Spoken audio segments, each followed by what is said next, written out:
Hey, what's up? This is Brandon Simmons for BrandonSimmons.biz, and these are my divisional round picks for my weekly NFL column Black Quarterback. Now, if you didn't catch the intro or explanation of why I'm doing this video for a weekly column that I usually write, then go check last week's video and run those views up. But other than that, let me just go ahead and get right into these games. So, first game that we got coming up is the Kansas City Chiefs hosting the Jacksonville Jaguars. Now, Kansas City, they made the one seed after all that controversy surrounding them, Buffalo and Cincinnati. They ended up being the top seed with the bye week. Um, and for that, thanks, that can be done. Excuse me, that can be credited in large part to the play of Patrick Mahomes. Now, Kansas City made a lot of headlines last offseason or this past offseason when they traded away Tyreek Hill, and a lot of the headlines was questioning whether or not Mahomes would be able to get it done or if he would play to the same level without Hill. Well, he's definitely proved everybody wrong on that front, making improvements in completion percentage, touchdowns, and passing yards. Um, in addition to that, the defense has been, playing pretty decently. Linebacker Nick Bolton and Chris Jones are the highlights of this defensive unit. Jones, he ranks near the top of the league in tackles for loss. As far as the Jacksonville Jaguars go, they're a young, up and coming team right now, and last week they put on an impressive performance, to say the least, despite um, a dreadful first half. So we all know the story by now. They rallied from behind to beat the Los Angeles Chargers. Jaguars quarterback Trevor Lawrence, he had 4 picks in the first half, came back in the second half through 4 touchdowns. Travis Etienne, he had 20 carries for 109 yards, but he also had the 25-yard run on the 4th and 1 to set up the game-winning field goal. So it's a team that's young and resilient at the same time. Now, with that being said, I still have to go with the Kansas City Chiefs. And for me, it's a couple things that the Chiefs have going on for them. First, they have the experience to get things done. Uh, Patrick Mahomes hasn't missed a conference championship since he became the full-time starter for the Chiefs. So, he already has that experience built up within him. In addition to Andy Reid being the head coach, who obviously had some conference champ conference championship experience in the early 2000s when he was the head coach of the Philadelphia Eagles, and now he's adding more of that experience as the head coach of the Kansas City Chiefs.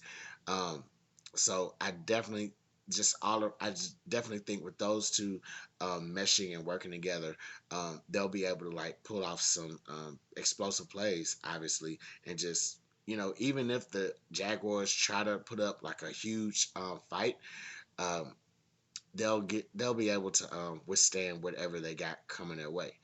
Um, Next thing is the defense got 5 sacks in the last matchup, and so even in that game, the Chiefs they jumped out to a big lead, a game that was played at Arrowhead Stadium. Um, and out of those 5 sacks, Jones got 1.5 of them. So he's definitely going to be looking to be a factor in this game, in this particular game. The intensity is definitely going to drive up for this team as they're making their postseason debut for this post as they're making their debut for this postseason. So yeah, just expect the Chiefs to go ahead and take this W. Next game that's up is the Philadelphia Eagles hosting the New York Giants. So kind of the same thing with Mahomes. Excuse me, Hurts, Jalen Hurts.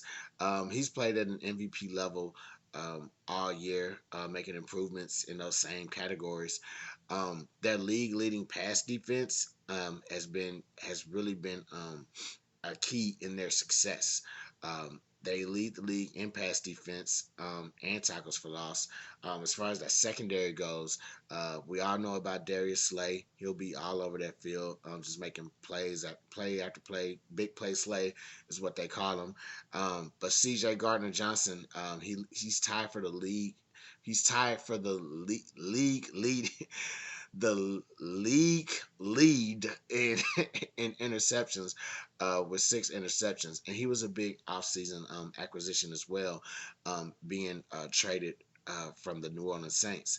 As far as the New York Giants go, they've survived the late game efforts of the Minnesota Vikings, but Daniel Jones, he was huge in that game last week. He had over 300 yards passing, one of the few games that he's done that this year. But he was also like the leading rusher, which is crazy. And so I think he had like 73 yards just scrambling on the ground or whatever. So um, his impact on the ground and the air really just kind of drove things and secured that win for the Giants. Now, this game, I'm going to go ahead and roll with the Eagles. Um, and for me, it's all about Jalen Hurts. He's very much a focal point of this offense, obviously. That's because he's multifaceted and can do a lot of things. He's a dual threat. He can run the ball, he can pass it just as equally. So he has even though his scrambling game is very much on point and, what I'm saying, uh, a very lethal weapon of his game. I think people kind of don't really take him serious as a passer, and I don't know why, but he has a Devontae Smith at his disposal, AJ Brown, Quez Watkins can get deep and take the top off the secondary as well. So, pretty much, if it's not done through the air, they do have the incentive of letting him run the RPOs. So, Miles Sanders, fifth ranked rushing, fifth fifth leading rusher in the league right now. So um, I think like when he became fully healthy, this offense is really able to like get in their bag. When he was missing those games, they seemed out of whack.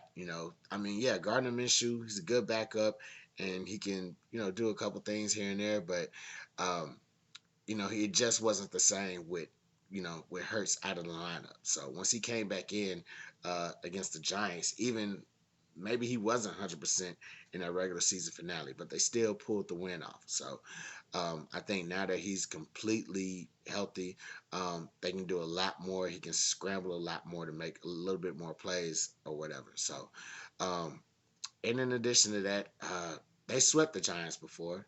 Well, they swept the Giants this season. The first matchup with everyone on board, it was just a dominating performance by Philly. And this was not even like early in the season. This is probably like maybe less than a month ago or around a month ago that they played the Giants for the first time. So it's Philly has the number right now. So they're definitely gonna get this win uh, this weekend. So Buffalo Bills and Cincinnati Bengals. So this was kind of a tough one to just really call because both teams have explosive offenses. They can just really get it done. So we all know that, and both of them played. So both of them played last week. In addition to that, um, so Buffalo, well, both of them played last week, but they also faced teams without their starting quarterback. So Buffalo faced the Dolphins without Tua. The Bengals, they faced the Ravens without Lamar Jackson. And they kind of had the fight taken to them. Mind you, both of these teams are solid, especially on offense, but also defensively, they can get things done. But they still, had their opponents like really just bring it to them. So the Bills, they survived a strong fight from the Dolphins. Uh, Josh Allen, he was able to spread the ball around. He took quite a few sacks, yeah, like 7, from that Dolphins team, and one of them ended up being a fumble recovery for a touchdown.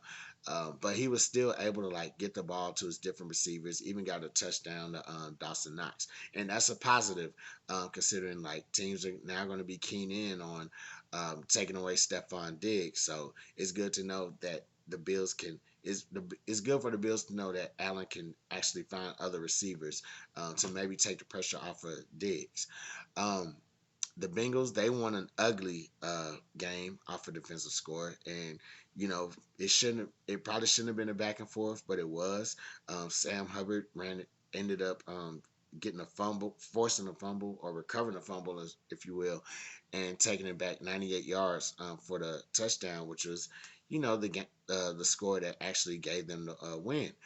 Um, Now, what I was meaning to get to before I stumbled on my own words was the Bills and the Bengals. This was the matchup on Week 17 that got canceled due to the unfortunate injury to Bills safety Damar Hamlin.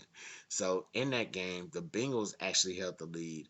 And this is middle of the first quarter. So I think it was like, if I can remember, it was like 7-3 Bengals. They were up. And then, what I'm saying, that unfortunate play happened and everything, followed after that. So it's realistically, it's no clear cut indication on like who would have won that game because with both with the types of teams both of these guys possess, both of these squads are, you know what I'm saying, it could have went either way in that game.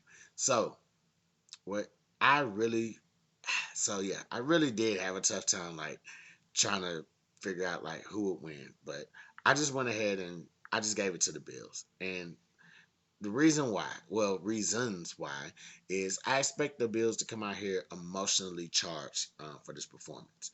It was at the time, what I'm saying, all the Bills players, they're watching their teammate go through something, that serious. It's something that really just took the breath out of them, took the breath out of the stadium, and just all the fans and, what I'm saying, analysts are at or whatever or whoever, what I'm saying, that watched that game. It took the breath out of them worldwide, whoever saw that or witnessed that moment. So now that this is the game, this is the team in which, their teammate, had this injury happen with.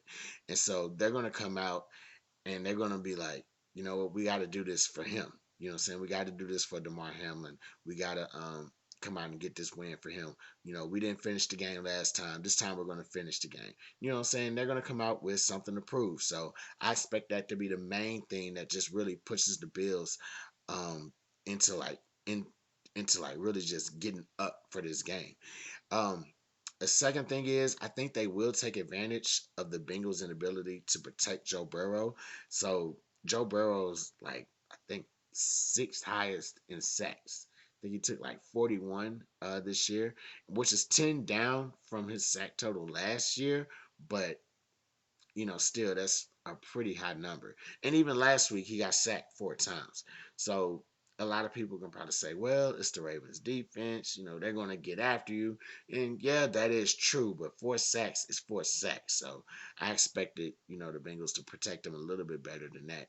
So with that being said, if he had 4 last week, I'm just gonna assume that, what I'm saying, the Bills can, I'm not gonna say they're gonna get 4, but I'm saying that they are gonna be able to like touch him or whatever and just try to get him down on the ground and just really disrupt any passing rhythm that he might have. So yeah, just expect the Bills to come out here with their emotions on their sleeve, ready to get after Joe Burrow for sure, for sure. So, last game of the week, or the weekend actually, the San Francisco 49ers hosting the Dallas Cowboys. So, the 49ers, they're coming off their impressive victory against the Seattle Seahawks last week in the wild card.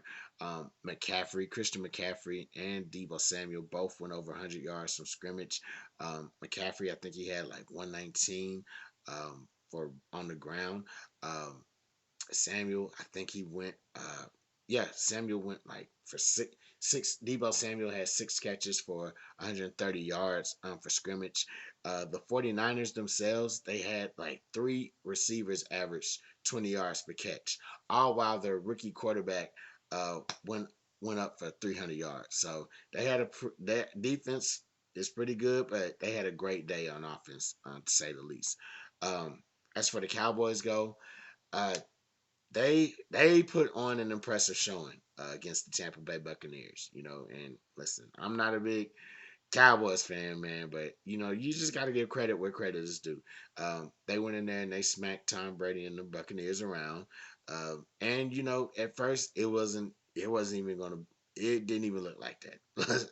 Like those first couple of 3-and-out drives for the Cowboys, it was like, okay, Buccaneers got them, but then you saw the Buccaneers were having a couple drive having a couple 3-and-outs on their own. So Dak Prescott came back and he was just spectacular after that. At one point, I think he hit like 11 straight passes after going 0 for 3. So he was just amazing. He had a couple touchdowns to his tight end, Dalton Schultz.